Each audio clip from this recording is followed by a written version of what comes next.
I'm Chillmonger. I'm not associated with Comicsgate, and that's worth saying. Jerry Duggan tweets out, the folks collaborating on X Comics are cooking up the biggest stories in comics right now. The goal is to have fun, thrill our artists and editors, and to give readers what they didn't know they needed. If we stop the tweet there, you could reach and say, man, this guy's not putting the fans first. This guy is actually, when you read the ingredients on something, the most important thing is first, and there's the high glucose corn syrup, then there's the water, and then there's the caffeine, and then there's if you're reading a Coca-Cola. So you could reach and say that. And you'd be a wimp if you came on the internet and complained about that. But the tweet continues, the goal is to make the artist happy. Everyone else is along for the ride. If you had doubt of why he started with the goal is to have fun, thrill our artists, and why he went to the readers last, he clarifies what he means by putting it that way. I don't want to be along for the ride. Along for the ride. How about the ride is for me? How about it's named after something I enjoy? I don't want to be just along for the ride as you're trying to pop the boys, if I could put a wrestling terminology into it. Jerry Duggan tweets again. A second tweet. Alright. Here's the one where he clarifies, listen, you sensitive babies. I'm not dissing you. I'm not taking a shot at you. He's gonna tweet one more time, okay? From this first tweet, folks collaborating on the X Comics are cooking up the biggest stories in comics right now. He's taking the position of leadership, as if to say Jonathan Hickman is second. There's undertones here that I'm reading into from the first tweet. And if I'm wrong about that, surely the second tweet will clarify. Here we go. Please do not give us your great story ideas. I've heard people say that before. They are for you to exploit. Please do not behave in an unhinged manner about the comic books to the folks working hard on them. Be cool. The reign of X is here. Hope you dig it, but we sure as hell are having fun. Calling it the reign of X rather than the dawn of X, which it was branded as after Hoxpox, after Hickman started his thing. To put it in the way, the reign of X is here, if we could be quiet in the background, is that just to say there's new leadership, new management, new things going on. It's just branding. It was always just branding. When I saw Reign of X being spouted after Ten of Swords, I'm just like, yeah, they're just calling it something new for the sake of it. Does anything change? No, it's the same creators on the same books and everything. But he's making it look like, bruh, Hickman out the door, Jerry Duggan is here. He's getting to write the X-Men series. Something's cooking at Marvel. That's definitely true. And it looks like Hickman is not part of it. So that's the first part. Now let me tell you what I think of the X Office, the X team, the comic book writers. They post their Zoom calls maybe a couple times. Before the Ten of Swords, they definitely did one there. And from that I go, all right, these guys are coordinating. Everything I've been reading, which I've been led to believe is woven together, is gonna culminate, right? We just had in Marauders Kate Pryde's death.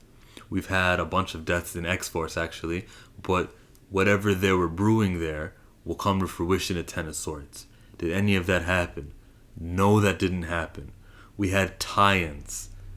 We had unassociated solo comics where Storm goes off to Wakanda to get a sword that's never existed until this story and hasn't been spoken of since that story, which was almost a year ago now. Where is the sword? Isn't she fighting right now in the Black Panther comic? Is Coates connecting that? No. It was a stupid idea, and it was solo, and it was not connected. When they do these big Zoom calls where you see 12 faces on them, I expect and want and desire for interconnectivity. Instead, what I get is, let's make sure none of us contradict ourselves. Of course, that sounds like a good thing, but that's the bare minimum. And how do we make sure that we don't contradict ourselves? Benjamin Percy, you're doing Wolverine and X-Force, right? Okay, so we're going to do a 2-part story of Wolverine going into a Marvel hell to get a sword.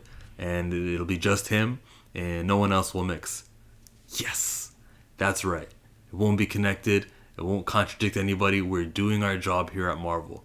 That's piss poor because I've been reading the Wolverine story and we got a story of vampires, and it's got nothing to do with what happened in Ten of Swords.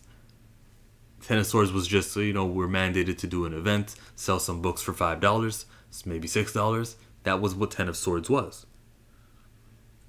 So when you prove to me the method, the money grab method, and time after time I'm dissatisfied with the ongoings in the comics, it feels like only Jonathan Hickman's book is progressing the story that was introduced in Hoxpox. And he tweets out the week that Children of the Atom is announced. Jonathan Hickman does, "We at the X office never expected you to read every single book. There's going to be some for some and some for not." When you say that message, which is kind of opposite of what Jerry Duggan's saying, where Jerry Duggan is team rah rah, which is a plus, support your fellow peers. Hickman wasn't doing that. I'm going to read these lines, these undertones, and I'm going to see that the Jonathan Hickman era of X-Men, let me reword that because it sounds like I'm putting it on one person. The Krakoan era of X-Men, where the mutants all live on Krakoa, was not done correctly, okay? It was not planned, and we're still in the middle of it. I'm sure Jonathan Hickman, the writer, the head writer, knows where it's going to begin and end, but the middle points are unrelated. A Cable book spawns... Why did we even do Cable, seriously? The new Cable who's introduced, okay, he gets 12 issues by Ed Brisson in X-Force. And by the first issue of the Cable book, he's already being replaced. We already see the older version of Cable there, and he's going to come and take his spot again. We never even gave that character a chance. And it's fine, whatever. I never was going to give a younger version of Cable a chance. I knew better, and I didn't buy a lot of those books, so yeah, I win. I didn't spend my money on something that's going to die.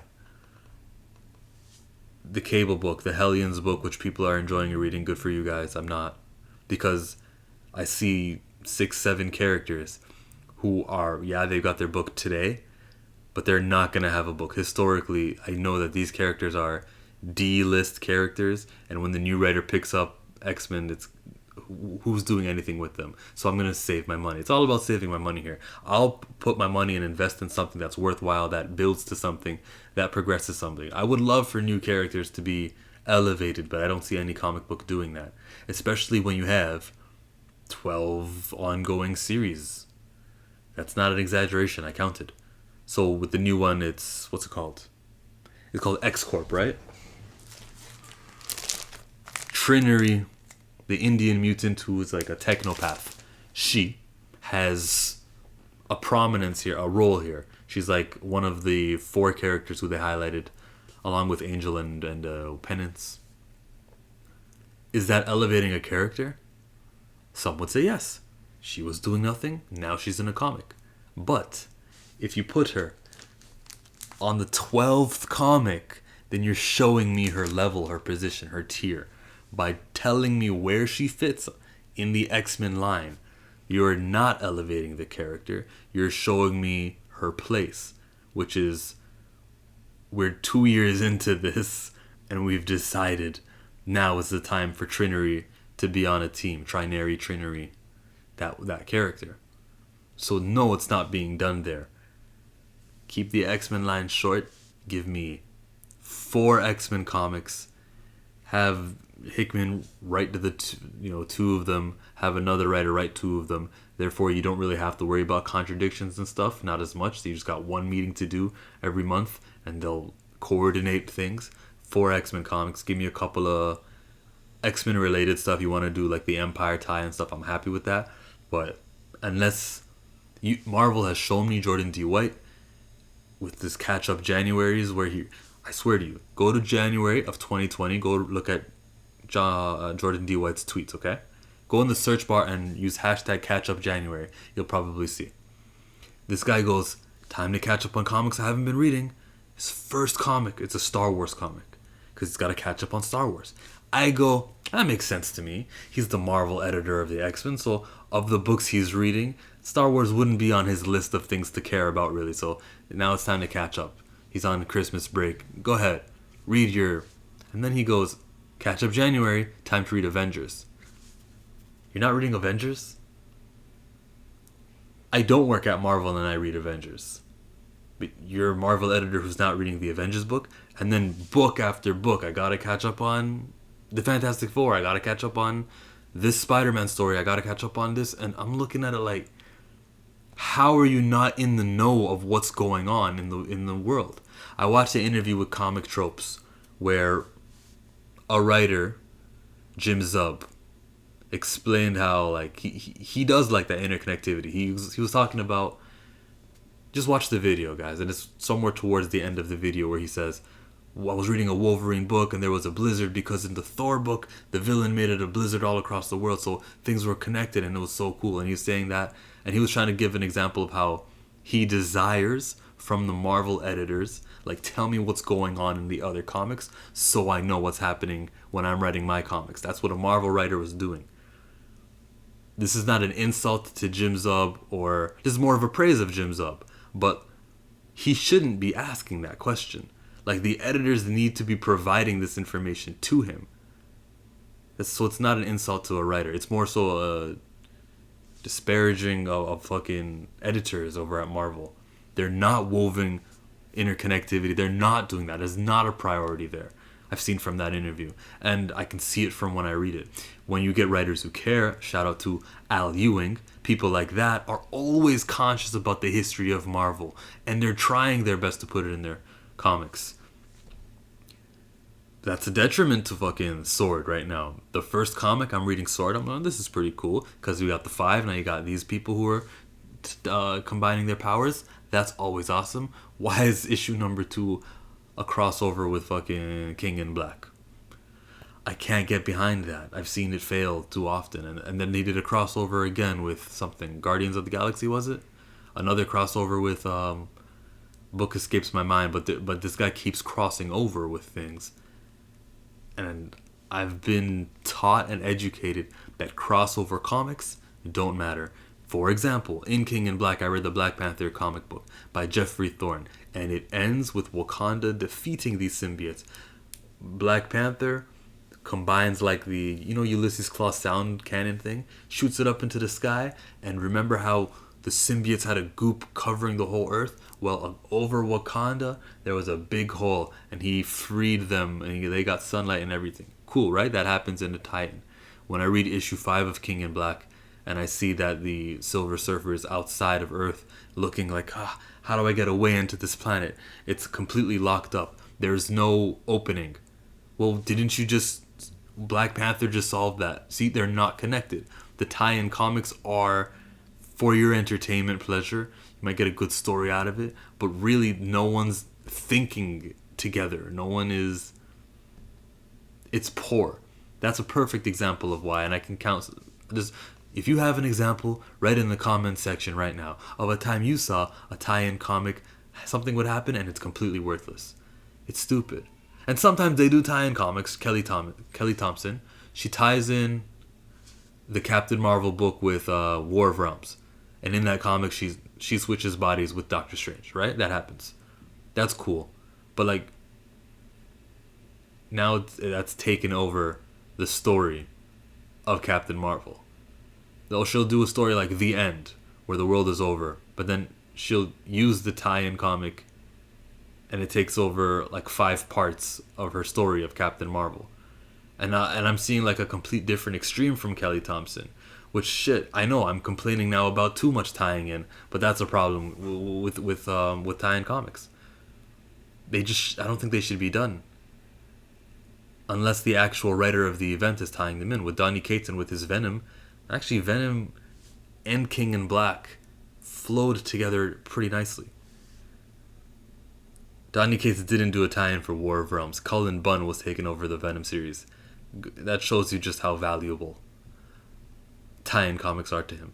So he'll put the effort in when he can control the main story, but he wouldn't do it for what Cullen Bunn was doing for King in Black. I mean, War of Realms. So that's my tie-in comic event. Let me get back on track. Give me a second. These Jerry Duggan tweets have an undertone of a combative relationship with the fans. And this is why I'm telling you I'm not Comicsgate. I understand in 2017, 2018, there was hate widespread on YouTube and on social media of characters who were anything but white. And I didn't like it either. I didn't like that characters like Falcon dropped the Falcon name to become the Captain America. I mean, they put him back in Falcon, so what does that say? What does that mean? Like, it's so stupid. But okay, I didn't like it for that reason. Other fans didn't like it because he was a black character. That's all they cared about. And you could see it through their YouTube reviews and their nastiness. And it's very obvious to tell a racist from a not a racist. So when the fans are this way, then the writers, of course, should hate on these fans. I understand. You can reply to a tweet that's completely hate-filled and you know you're in the right. You have this moral high ground. You absolutely have that. Not in this case. This is not a black-white issue. This is more so just what a mutant fictional character group of stories that you're writing with valid criticisms, a lot of which I just shared. The combative relationship is still there. What's going on? I don't like seeing stuff like this worded this way about, we're having fun. That's all that matters is we're having fun.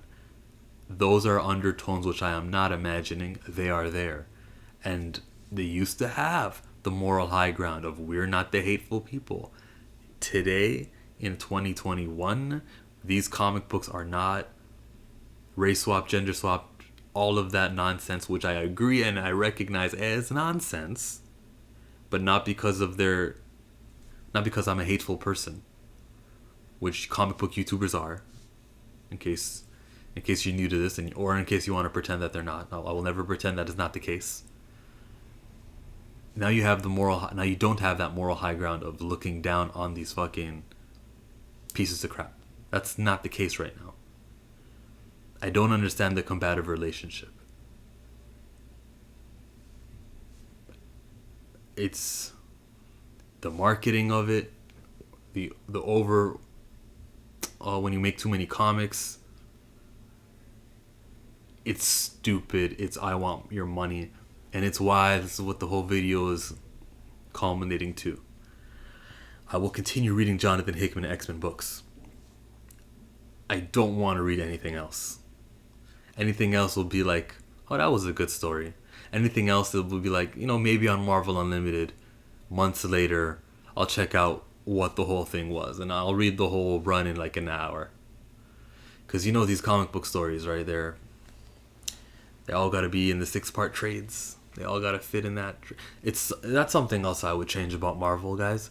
If I was like the editor head boss of Marvel, no one can write a 6-part story.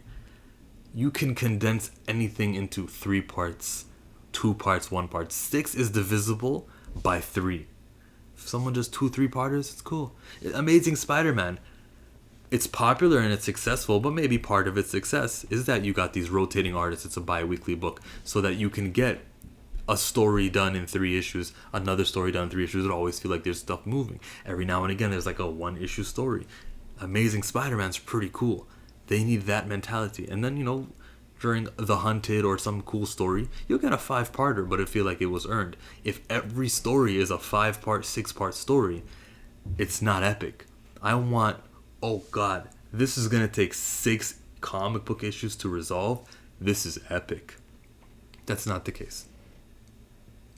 We could have had Kate die and be resurrected the next comic. We had to milk that shit out. I'm not a fan of this format. So why did I bring up the 6-part thing? I would just change it. That's all.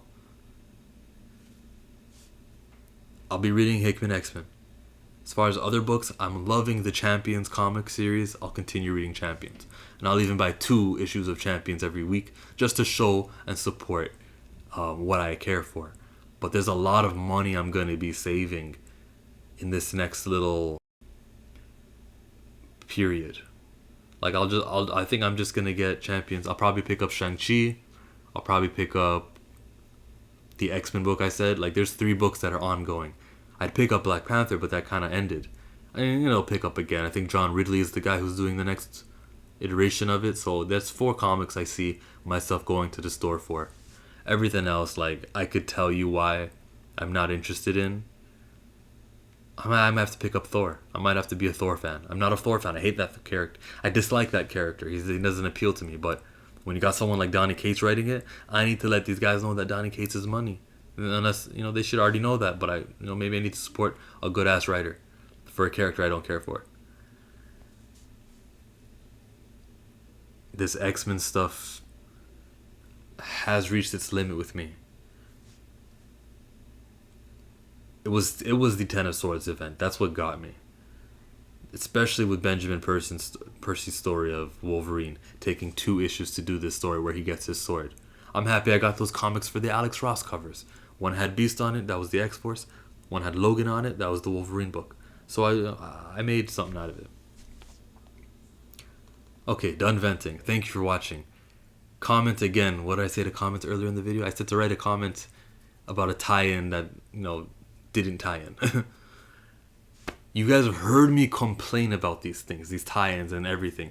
This is me compiling it into one video. You probably know these are my thoughts based on little side notes here, side notes there. I've been telling you guys about the moral high ground issue they don't have anymore because it's not that anymore. Now it's just good writing and bad writing. And this is bad. For me, it's bad. I consider it bad. Thank you for watching.